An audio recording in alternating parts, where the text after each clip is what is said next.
Hi there, this is a video 15. I just can't resist. These three positions of the switch are kind of begging to have something in there.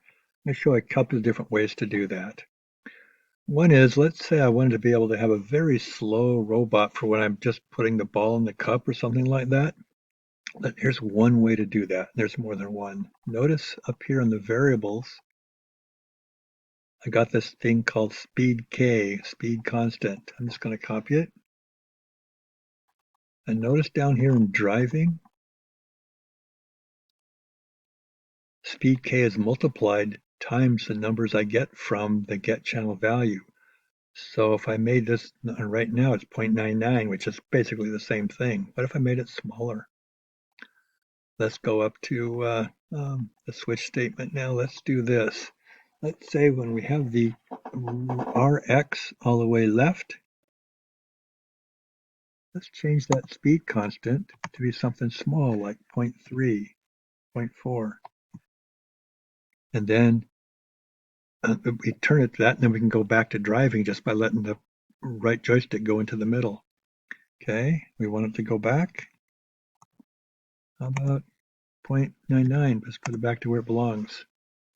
This way, I just got to flick the switch, the right switch left, and it to the left, and it slows the robot and drives slowly. Flick it back to the right, let it go to the middle. We drive regular. Cool. That's one way to do the switching. Now, what about this one up here? We've got claw up and down, open, close. What if what we wanted was instead of the normal down position where you can grab a cup or a ball, it actually goes all the way down. So it lifts the front of the robot up when you're trying to get on the platform. Or if you're the robot helper, then you want it to go all the way up to actually help boost your partner up onto the platform. Let's see if we can fix that too. I think we need to create a new function though, so let's call it claw up, down. I'm going to call it big. You can, of course, call it whatever you want. Okay, so now we've got a new function that we've called. We've got to go down and define it. Let's go down to where the claw up down function, up down open, close function. There it is right there. Let's make a new function now.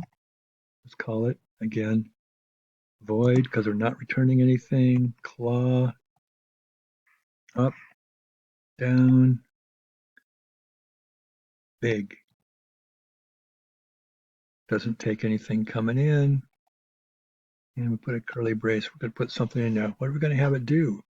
Well, look, we're going to need to first get the left and the left joystick variables.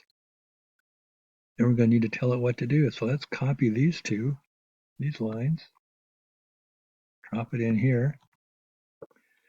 Now, in my case, up is 50, and yours numbers will be different. Up is 50, down is 90. So if I want to go a long ways down, I'd make this like 170 in my case. If I wanted to go a long ways up, I'd make this like 10. And I'm done. Let's load it over and try it. And you'll see that something like this will work. It's pretty darn cool how you can add stuff, add functions to the switching statement up there and actually have them do something that you want to do. These are two different ways. One way is to create a new function and do some more complicated stuff. And the other way is to just change a variable like I did in the for the high speed, low speed. Back up there.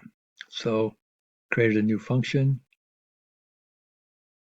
and sent it off to take care of it. Here I just changed a variable amount and I had a variable to change that was up here in my variables. And that's important if you want to use that method. Anyway, take care and hope this was useful and come up with some other ideas of what you might want to do with those switch statements. Oh, since I got a minute, let me point out something. A couple of years ago when I first made this up, I was actually able to get a 9-position switch by having not only the forward, backward, left, right, but kind of 45-degree positions. I was able to get, so that's the 5 originals plus 4 more is 9 switches. Then I was able to do, believe it or not, I was able to do 4 more where the, like the forward backwards was forwards halfway, forwards all the way. backwards halfway, backwards all the way. So I actually ended up, I had a working 13 position switch. Like it wasn't terribly useful because I couldn't figure out what to do with it, but it's possible. And the other issue, of course, is that if you're in the heat of a battle in a competition, it's really hard to get the switch to the right position to do what you want to do with the left-hand joystick. But anyway, good luck, have fun, take care, bye.